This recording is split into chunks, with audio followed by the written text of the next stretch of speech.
Yeah, it should be. I'd like to call the Yeah. October 23rd, 2024 meeting of the County Facilities Committee to order. We begin with the discussion and approval of the minutes from the previous meeting. Have a motion? Yes. Supervisor Diamond, second by Supervisor Stroud. Any discussion, comments, changes, additions, deletions? If not, call the question. All in favor? Say Aye. Any opposed? Thank you. Privilege of the floor. Anybody from the public or other supervisors care to comment on anything before we get started? If not, move down to, we're going to start with the airport agenda. Action agenda, new business items, there are none. We'll move down to discussion items, the solar farm construction update, T-hanger construction update, and balloon festival. I'll take it. So Robin couldn't be here today. He had a doctor's appointment this morning, so he couldn't make it. So I'll kind of go through them real quick. So the first item is the solar farm construction. So back in August, they started doing the site work and the prep work on the site.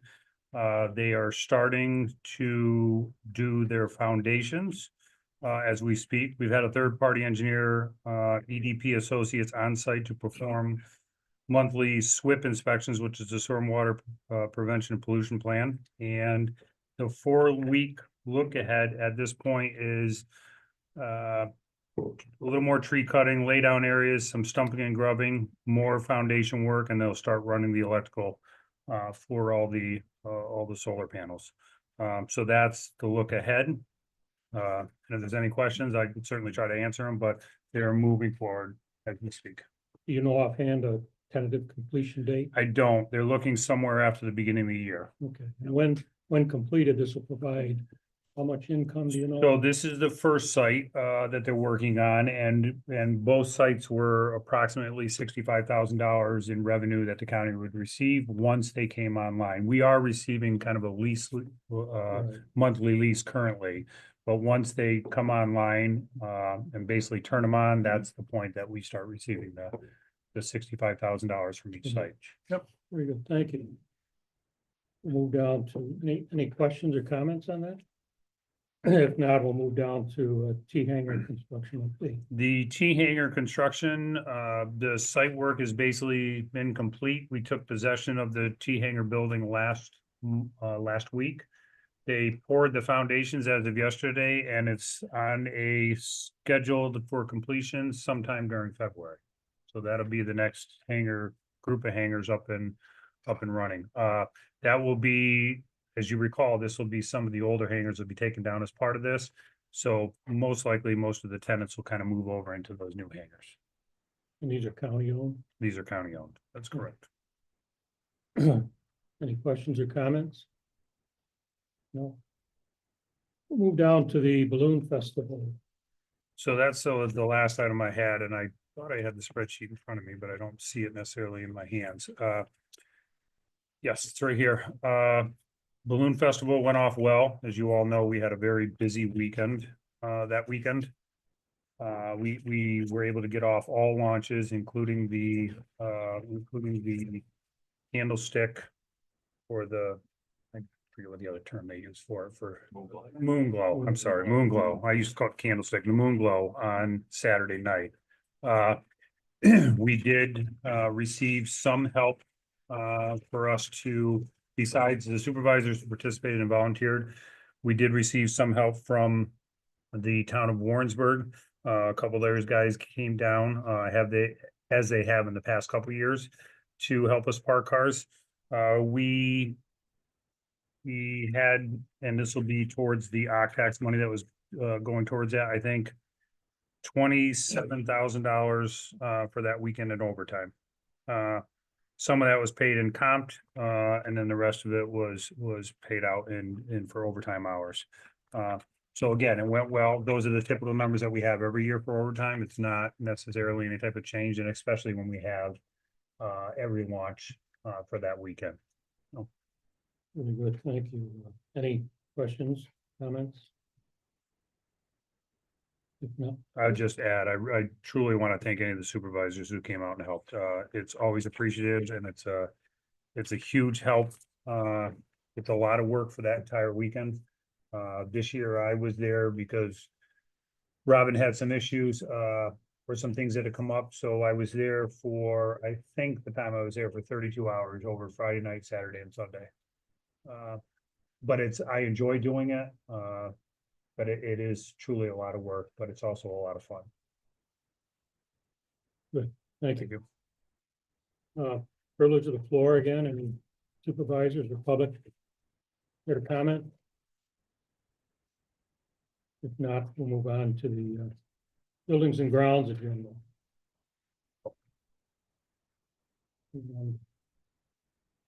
Under action agenda, new business items. Request a new contract. Yeah, this is our kind of term agreement contract that we do every year. It's for routine pumping, cleaning and disposal for the septic tanks throughout the county. We don't have an award to an individual yet. We will certainly have the tab sheet for the board meeting. This was just to get it through this point, so when board meeting comes around and it's approved with whoever that contractor may be. So it's going to be for a new contract for this. So there's no, No, there's still yeah, it's a resolution for a new contract. okay. Have a motion.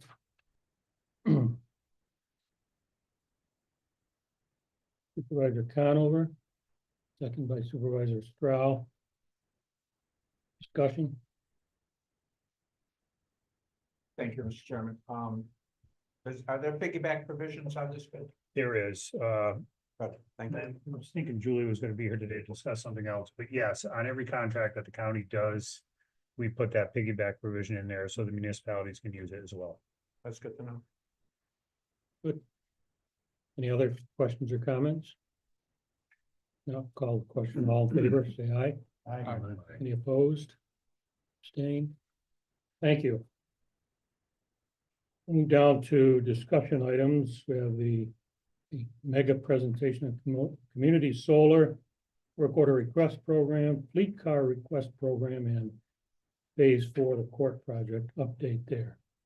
So If you want, I see that Mega's on for the presentation. What we can do real quick is Scott can run through 2, 3, and 4 if the committee will allow that, and then we can get into the mega presentation. everyone okay with that?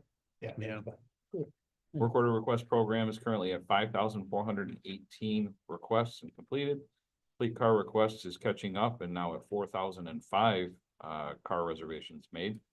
And phase 4 of the court contract, the only thing that is remaining so far, other than a couple punch list items, is the change out of the final panel. The electrical panel, that's it. Once that is complete, then That should be complete when, well, they were scheduled for this Saturday, but they've actually moved it out to next Saturday, within the next month. within the next month. Oh, by all means, yes. Thank you. Yep. Any questions or comments on any of these? So last month, John and I had an opportunity to speak with Mega, who is the Municipal Engineering and Gas Alliance. They had come and approached us regarding maybe saving some more money and that we could possibly do it through community solar. They presented to John and I. It looks as though that there could be a savings to the county. And I'm only going to say could be. I'm going to let them get into the presentation of almost $80,000 a year in our utilities. So with that being said, I'm not sure who is going to start from Mega, but if Supervisor Bruno will allow, we can start with Jack. I think, are you going to be the start of this or?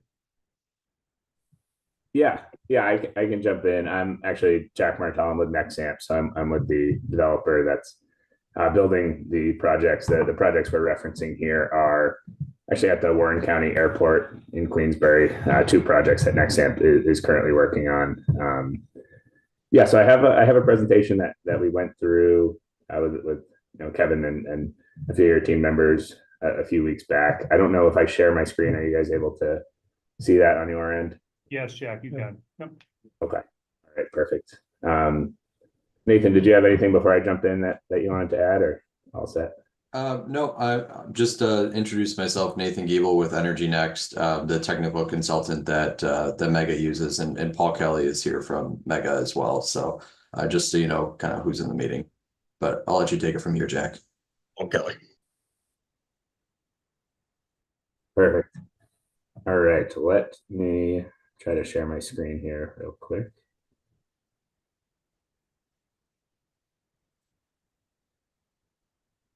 Let me know if you guys are able to see this.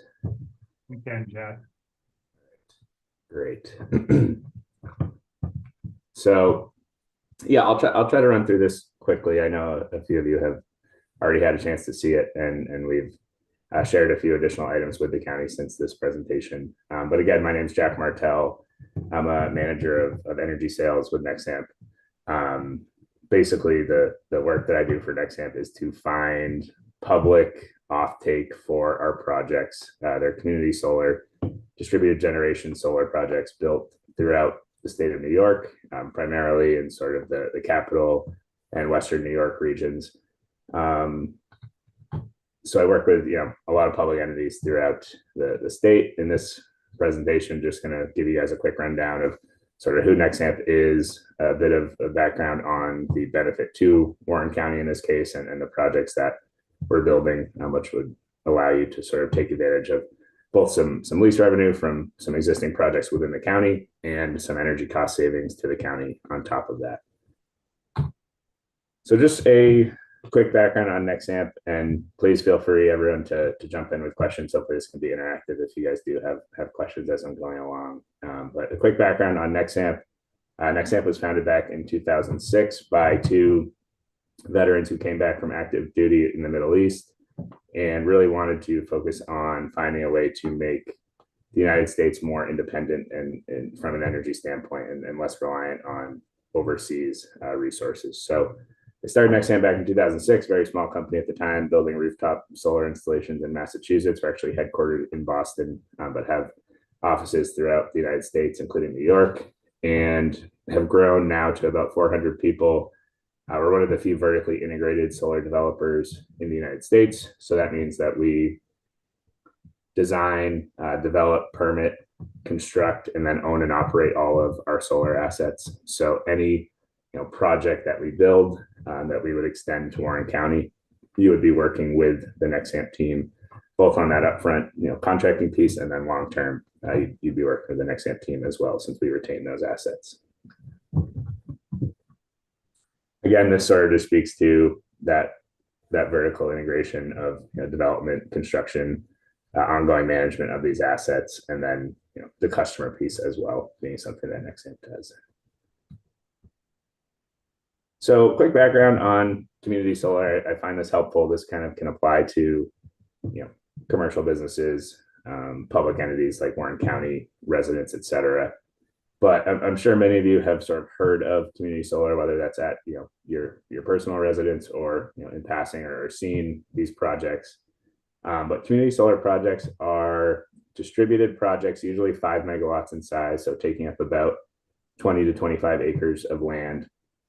And they basically allow energy users to tap into the benefits of renewable energy projects that are built off-site. So it doesn't require that you have a rooftop that's suitable for solar or facility upgrades to make that rooftop eligible. It actually allows you to receive the benefits of that energy generation in an off-site manner. So Nexamp comes into these utility territories, in this case National Grid, and finds suitable sites. In this case, the airport sites were very advantageous to build solar projects on. And then we tap into the community distributed generation program in New York, which allows us to basically receive a slightly higher rate for the electricity that we generate and pass that higher value on to an off-taker or an entity like Warren County. So for every kilowatt hour that we generate, we actually provide a monetary credit to the entities that are associated with that project, and we sell it back to those entities at a discount. So in this case, there's a 10.5% basically cost reduction associated with participating in a Nexamp community solar project. I'll get into that a little bit more as we go. But essentially, to break it down bottom here, each month our projects generate electricity. The electricity generated by those projects is going straight back to National Grid and connected to National Grid wires. National Grid turns that electricity into a monetary bill credit.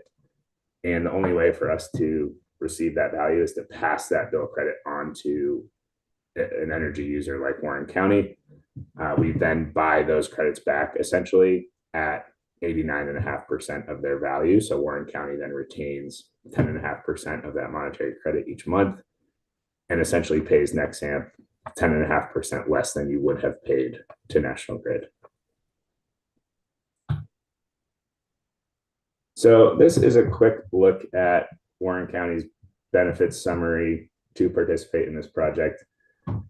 I should add, there is also a land lease component here that my team has not dealt with. That's someone named Ryan McKeon on our development team who has worked with the county to basically lease this land to build these projects on at the airport. So there is a revenue component to that side as well.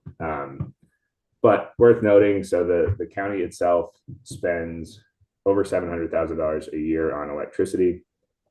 And in sort of looking at the benefit of participating in a community solar project, based on a 10.5% discount over time, the county can expect an average annual utility cost savings of over $80,000 a year for participating.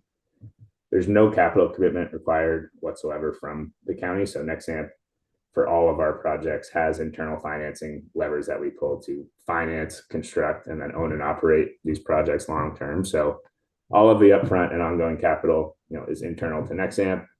The way that we receive a return is by having, off-takers like Warren County paying 89.5% for those monetary credits that we're providing. So that's kind of what allows us to make this work. The two projects that we're talking about here are over 10 megawatts of community solar projects. They'll deliver almost 20 million kilowatt hours back to the grid.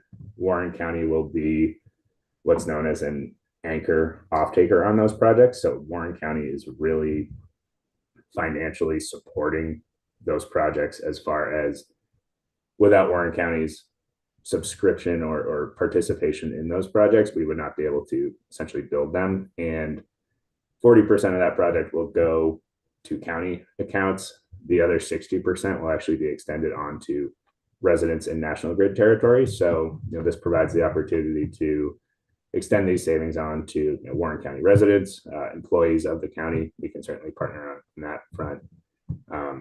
But there's more benefit beyond the county than just reducing the energy costs. You're also reducing costs for residents and local folks around New York. Also worth mentioning, and I think we talked about this in our last meeting, we do utilize pollinator-friendly sites across all of our, or pollinator-friendly plants, I should say, across all of our sites. And we also, will partner with local farmers to have sheep grazing on all of our sites to sort of maximize the environmental benefits here and the impacts that we're making. In this case, I think being on the airport, we likely would not be grazing on these sites, but something worth mentioning that we typically look to incorporate into all of our sites. Again, this just kind of digs into the utility sort of overview. 62 accounts spread across Warren County facilities, which on average estimates about $745,000 a year in costs to the county. We typically try to deliver credits at about 90% of your expected spend. This allows us to sort of just have some flexibility if your costs are to reduce substantially in a given year, or we need to shuffle credits around across accounts because accounts close. This gives us just some buffer room to do that. We like to have a conversation though and just kind of see what the county is most comfortable with. In this case, this number of projects, it actually, I believe, should say two. So you have the capacity to take 40% of one of those projects completely, and then a little bit of a second project, I believe, as well. So it's Northern and Southern Gateway. They're actually being built on the same parcel. So I think that's why we looked at it as one project, but technically it will be two separate projects that the county is participating in this case. So at a 10.5% discount, again, results in an average annual savings of $81,000. Worth mentioning, so the sort of key component to community solar for an anchor customer like Warren County, and we have several other counties that we work with that have committed to similar terms, but community solar is a longer term commitment for large anchor energy users like a county, typically a 20-year commitment, where we need that commitment on the back end to sort of finance and build these projects to make sure that we have that recurring revenue stream. So across that 20 years, the county can expect to save over $1.6 million for the full term. So that's really based on some slight inflation and expectations to electricity rates, which our energy value is tied quite closely to. I don't need to get too in the weeds on this. It's probably a lot to look at from your end, but this sort of breaks down year by year the kilowatt hours we expect to produce, the credit rate that we expect to receive based on the New York program that we're participating in, the bill credit value that would be going back to Warren County, and then the associated discount, what those credits would actually cost Warren County. So what you would retain is basically a discount against your national grid costs, and then the associated savings. So yeah, we can circulate this as well afterwards so that you guys can take a closer look. And then here is just a quick overview of the projects that we're talking about here. I believe this image is Southern Gateway Renewables over at the airport. There's also a second project, Northern Gateway, being built a bit farther up on that same parcel. So that these again are at 443 Queensbury Ave, the county airport. In total, they'll combine to over 13 megawatts of local clean energy that's going to be generated in the county. The estimated operations here, this is pretty key. So Northern Gateway at the moment is a little bit farther along, just based on some substation upgrades and orders that we had to make. So we actually expect Northern Gateway to be operational in the second quarter of 2025. So just a few months away at this point, which sort of adds to some of the need for us to find an anchor to sit on that 40% of this project. So the second project, Southern Gateway, that is expected at the end of 2025. There's just been a slight delay, I believe, in getting some of the necessary equipment ordered, but it's looking right in line with our initial expectations. I believe Northern Gateway has actually moved up a little bit from a timeline standpoint. So yeah, these projects in year one in total will generate over $2 million in credits. As I mentioned, about 700,000 of those will go to Warren County. The rest will actually go on to residents in the local communities. This just gives a quick background on NextAmp's sort of New York expertise. I should mention we're the largest community solar developer in the nation. We're actually New York's largest community solar developer by a pretty wide margin. So we have over 50 projects operational. I think this is probably closer to 60 now and closer to over 300 megawatts operating currently in New York. We have another 40 megawatts that's under construction. By the end of this year, we should be well over the 300 megawatt operational mark in New York, and probably, closing in on 400 quite quickly. We have over 20,000 residents that we already work with in the state, and over 200 megawatts of large anchor subscribers that we work with in New York as well. This just kind of gives a picture of the breadth of customers that we work across, specific to New York for the most part. A few of these are Massachusetts as well. And then this, I don't have to get too into this. This is something, again, that I can circulate, but just sort of a case study of Albany Medical Center, who's a client of ours, and the savings that they've realized, but also speaks to a partnership that we did with the hospital where we extended the benefits onto their employees. They were able to add employees to these specific projects and see additional savings and extend those savings onto the employees of the hospital.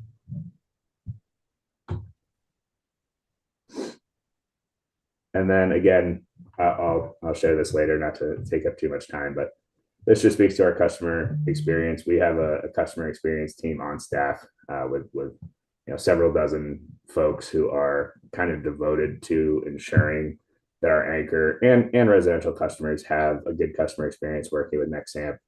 They help really just to sort of understand some of the complexities to receiving community solar credits. It's quite straightforward, but if you do have questions, you'll have a dedicated account manager that can answer any and all questions or concerns that you might have around, the number of credits you received, the generation in that month, bill questions as you receive bills. We do provide also a portal where you can track the generation from the project you're associated with, your savings over time, all of these things. It's quite simple. It's just one Nexamp invoice per project that you're associated with. So even though you have 60 accounts, you don't need to expect that you'll be receiving 60 new invoices. It's just one per project. It'll break down, by account exactly how many credits each account has been receiving and the associated savings with that. And this is just a sample invoice. It basically shows in a not so straightforward way. I think we've adjusted this a little bit since, but your National Grid invoice of, say it was $28,000 in a given month. In this case, I believe this was a small commercial bill, so 11% discount in this case, but they received $25,000 in utility credits in that month.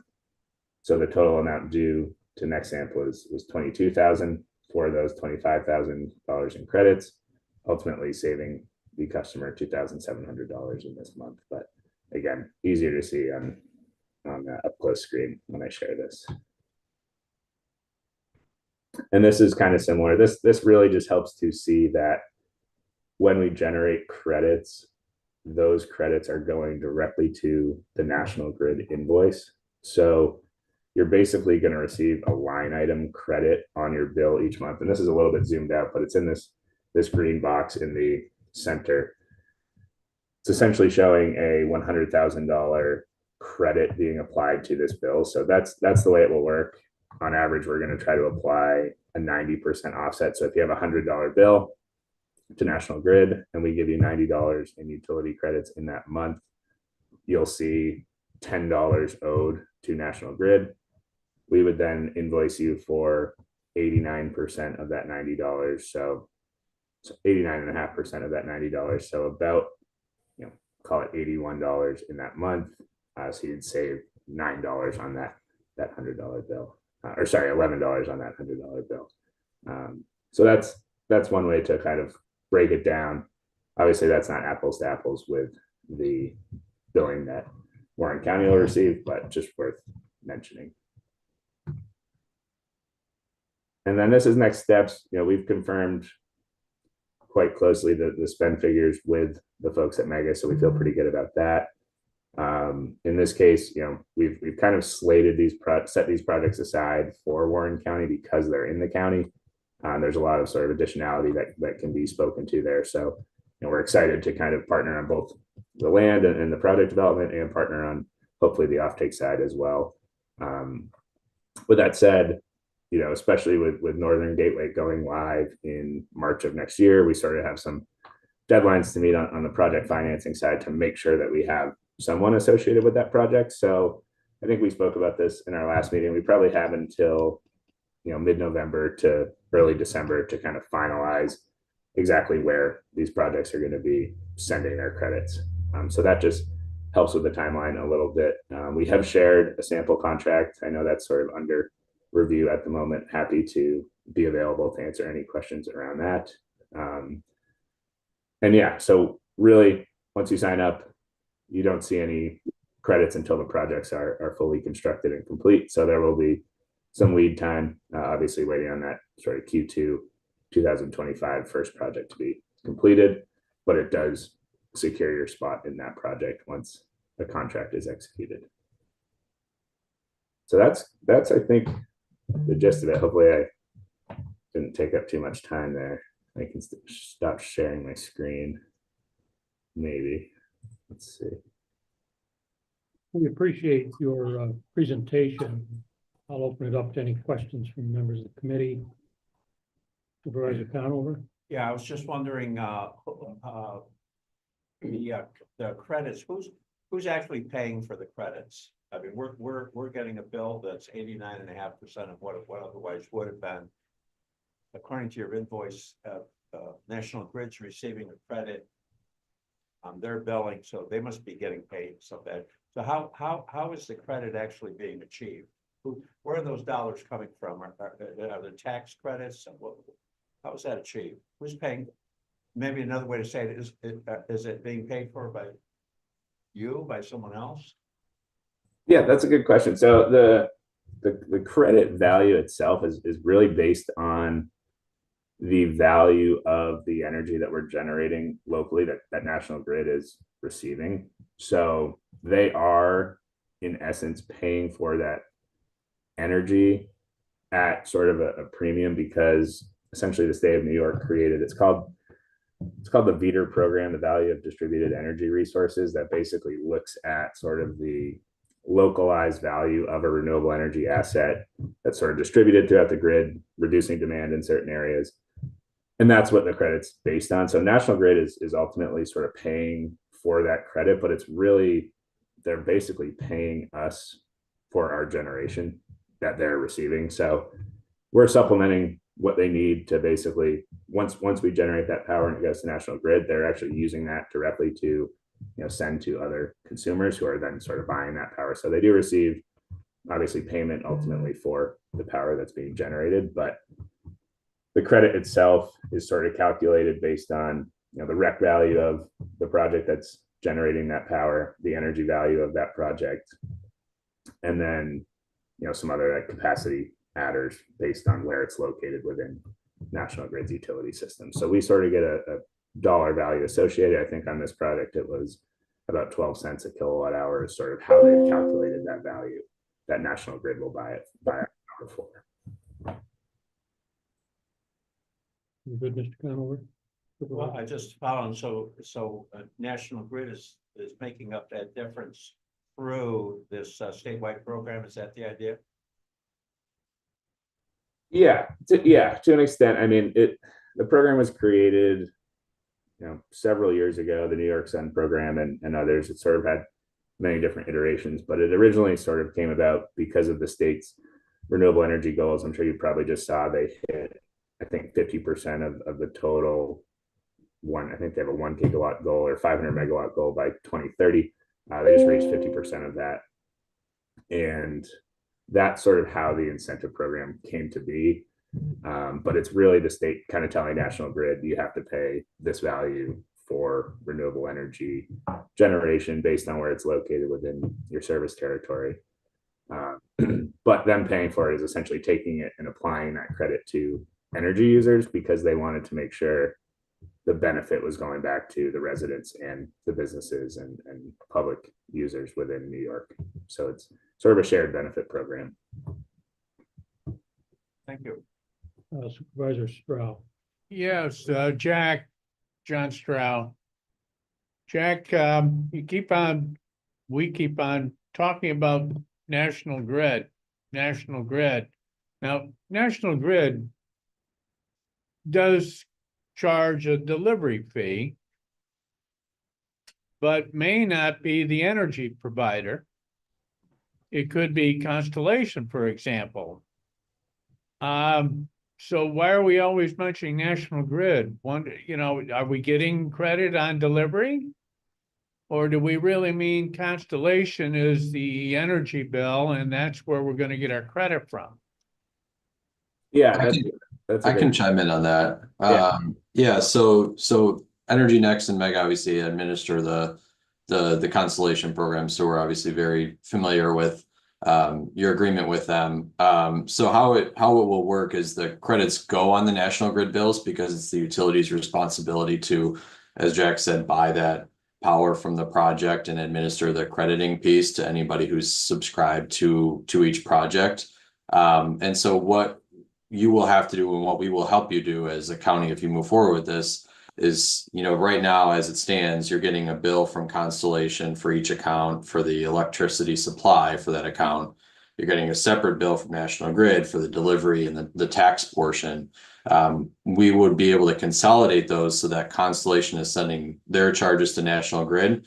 And that actually enables you to receive only a single bill through National Grid, which also would receive the credits from Nexamp. So in a way, you know, it's a good question, but everything is kind of consolidated into that single invoice. Then you would just receive the separate bill from Nexamp for 89.5% of what's credited. Okay, follow up. Yeah, all right, so that makes that clearer. Thank you. The other thing is, I thought I heard you say that Warren County, if we were to pursue this community solar program with the object of saving money, we would have to write a check out to Nexamp as part of this? Did I understand that correct, or no?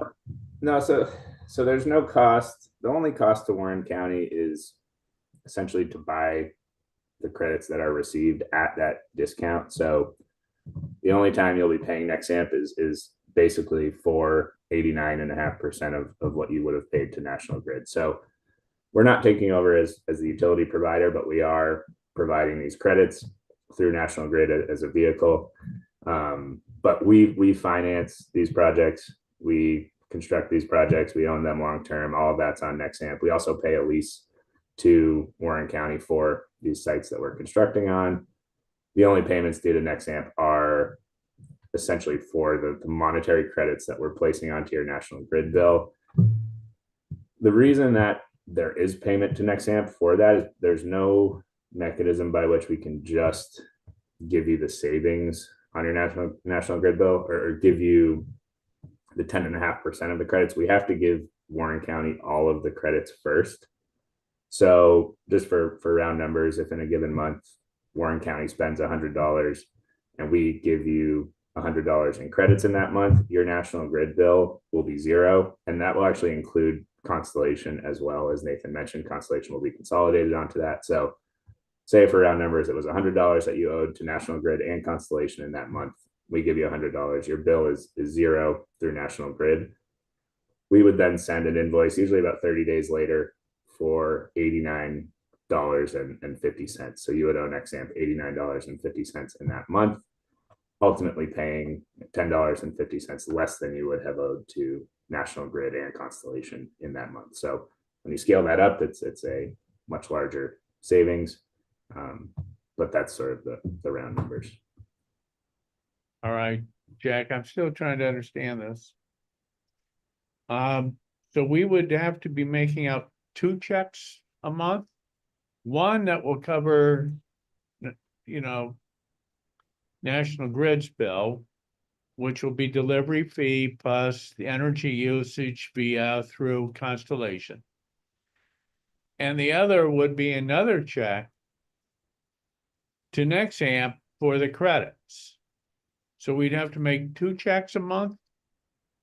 That's correct, but your value owed to National Grid will be significantly lessened by the credits that you're receiving. So the credits you're receiving are basically just a negative line item on your National Grid bill that says reduce this total by however many credits were received in that month. So again, if it's a $100 bill, you'll basically have a Nexamp credits line item that says minus $100 for the credits received. So your National Grid and Constellation bill would be zero. You know, in this case, because we are targeting 90%, you may have some small dollars owed to National Grid each month across your accounts. But ultimately, you'll be saving 10.5% on the 90% of your costs that we're allocating credits toward, if that makes sense. Okay, thanks. Yeah, it's a little difficult to follow. It's kind Yeah. of like a shell game. You play it out long enough. I agree. I would ask that our town administrator check with some of his peers, colleagues in other counties.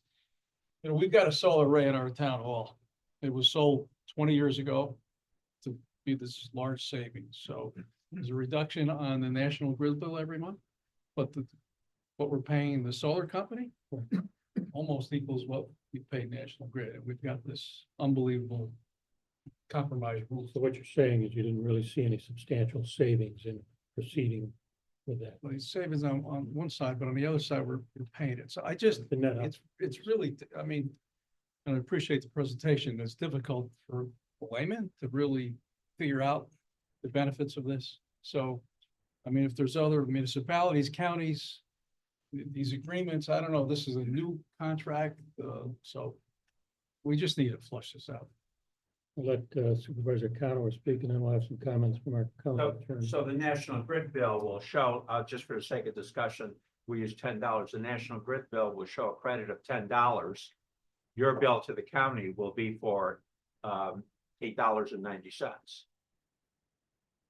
You'll be able to see the gain right there. Correct? Yep, that's correct. And we'll send, and you'll have access to a portal so you can see each month exactly what was generated, exactly what each account received in credits, exactly sort of what was paid. So yeah, that discount Doesn't show the 89.5% credit. It shows what they would have billed you had the credit not been applied. It's a dollar for dollar credit. It's the bill that you send to the county that makes for the savings. exactly. So you retain 10.5% of that credit right there. So that's where the 10.5% savings comes in. Okay. Hang on, I'm gonna, county attorney. Sure, it's Larry Ellman, County Attorney. Just, in effect, big picture, what you're doing is you're figuring out a way to divide up the New York State credit that applies for solar generation, correct? Yep. Yeah, exactly. So we look at the utility accounts. We basically take the expected generation from that project and we sort of divide it across each of your accounts based on the expected spend from those accounts. So each account will be receiving, a subset of the credits of the total production to sort of offset what that account is expected to spend in that month.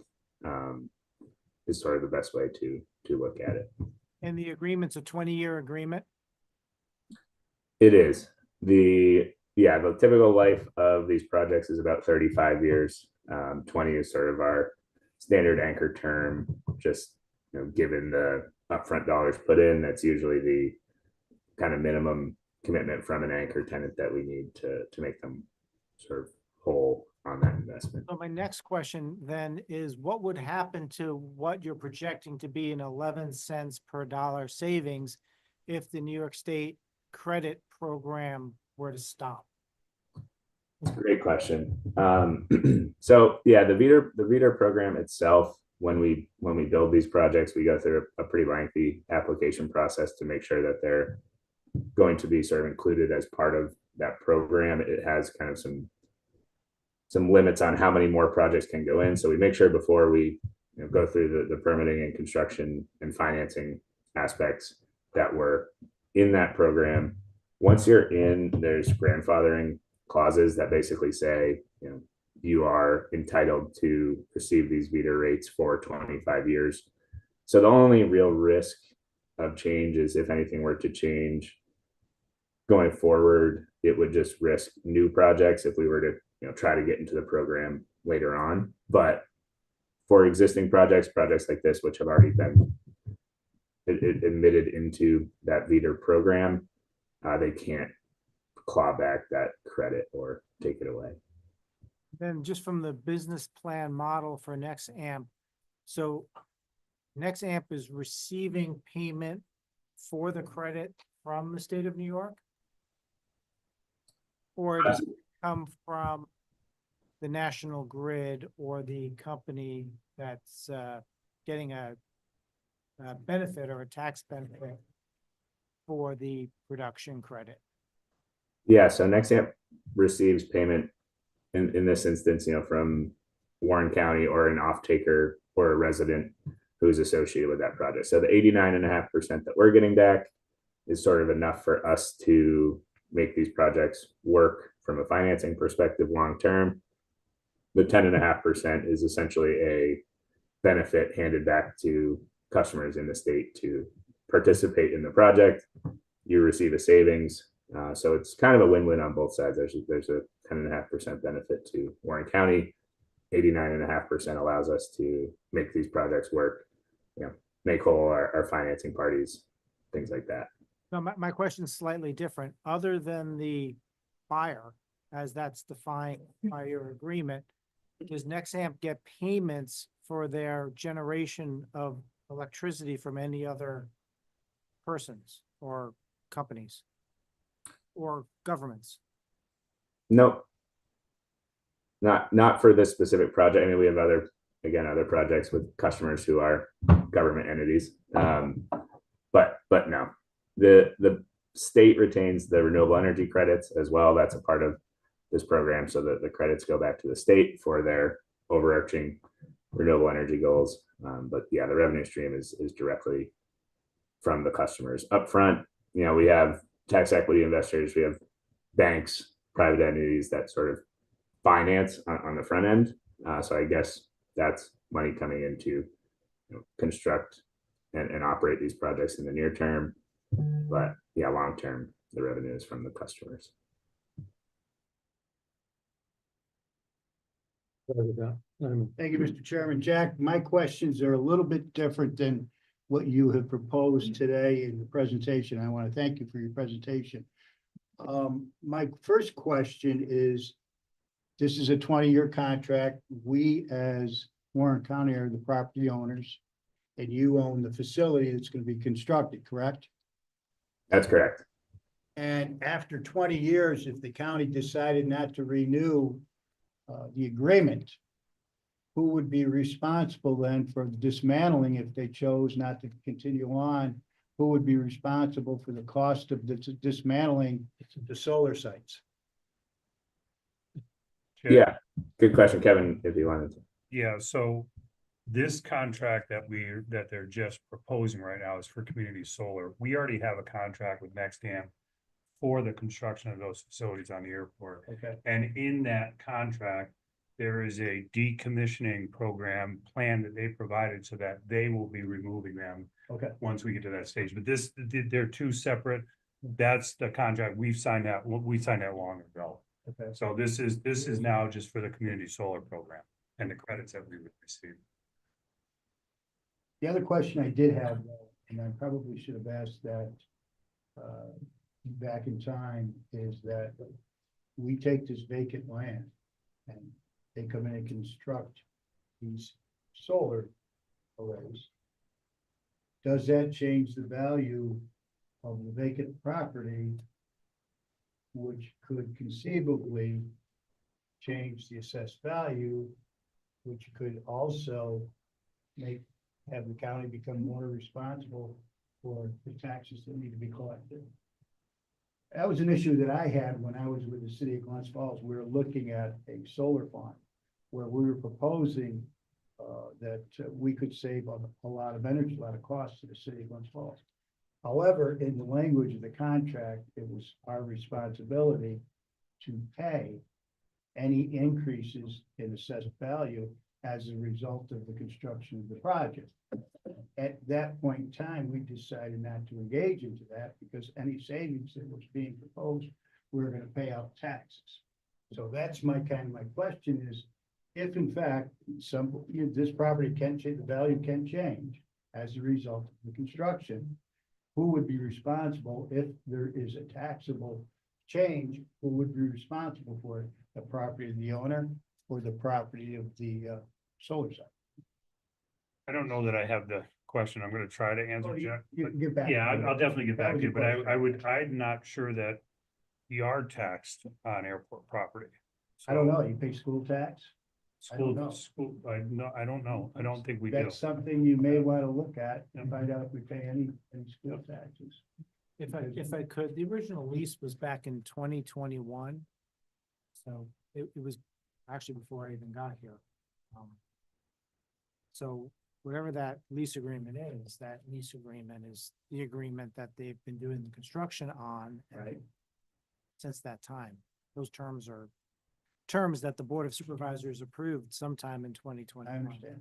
Yeah, and Jack, I supervise Diamond. I'll certainly look that up and get back to you on that. I'll get back to the whole committee on that. All Absolutely. right. we're getting along here. Are there any other quick questions for Jack or the rest? Would it be helpful to have a copy of this presentation? Yes. Okay, if we could get that, is that possible, Jack? Absolutely. Yeah, I can send it to, I think Kevin likely has it, or I'll send him another copy and we can. I have, Jack. I can certainly hand it out. Yep, thank you. Thank you. Anything else at this point? If not, again, thank you, Jack, and your team. Very informative, very good discussion. But we've got other Sure. things on our agenda. Thank you. All right. Thank you guys so much. I'm sure we'll talk again. Thank you. Okay. Well, that concludes the discussion items. Now you can run through the referral and pending items. Yeah, we can go through them fairly quick. So the design update hasn't changed from last month from the front entrance. As I said, as Scott pointed out, we're just about done with the courts. We believe it's about $200,000 remaining, and we're starting to work on the design of what we're going to do for the front steps first. And to create some more sufficient green space out there. So as you all know, we had concept plans. Now we'll go into kind of final design type plans to do that work out front there. And then number 2 is the magnetometer at DMV. The sheriff's office, based on approval from this committee, was moving forward with a grant in September to cover the cost of that, purchasing that magnetometer. And I don't think they've got word yet that they've received the grant. But you'll update us. I most certainly will as soon as I hear from them. Appreciate that. And did you have something? Thanks, Mr. Chair. I was just gonna say, because we had a discussion at the last board meeting, the $200,000 from the courtroom, courthouse renovation. That's gonna cover the basics in the front, but it's not gonna cover, a lot of you seen the massive, realigning of the green space in the front and the entrances. So it won't cover that, but again, we wouldn't have the ability to put ARPA money against it because of the design that would have to occur for the rest of the facilities. Very good. Thank you. One last item real quickly. Did we get an update on the regional board? If there is any. We have a meeting scheduled for, I think we've had to push it off till mid-November. Basically, we're not, I don't believe, recommending at this time that the county assume responsibility for the capital costs associated with building a regional board. So what we're going to propose to the 7 counties initially that we have talked to is that we form some type of regional authority that they all join, and they will share it with us, and we'll probably do it based on population, would be responsible for sharing in the capital costs to build the facility and then sharing in the operational costs. Either those operational costs will be a set amount each year to cover the cost, or based on usage of the morgue. So that we hadn't determined for the operating costs, but certainly we're proposing to the counties that they join a regional authority, and they'll all need a home rule request to do that. We'll provide the basics that they'll need to do, and then we'll see where we are based on how many counties want to participate and what the cost would be. Good, thank you for that. And we have investigated any other possible grant possibilities. There aren't any, and any support, influence, whatever you want to call it, from our other elected officials. At this time, there are no grants available through the state or federal government that we could use for this facility. We have not asked our legislators to go in and request funds in next year's budget from the state to assist with this. And we certainly can do that, but we were waiting till we got a little bit more of the format down. Yep. Okay, so that's down the road. We may do that. That's it. We're 10, 15 minutes over. Is there anything else come before the committee? Any comments? I'll just make one public comment. Yes. going to the supervisor from Glens Falls, the tenant pays all of the expenses for increased real property taxes, if any, under the lease, Thank you. just so that it's cleared up. Great. Privilege of the floor, any public comments, any supervisors? If not, I'll entertain a motion to adjourn. Supervisor Conover, Supervisor Diamond, second, all in favor? Aye. Aye. Aye.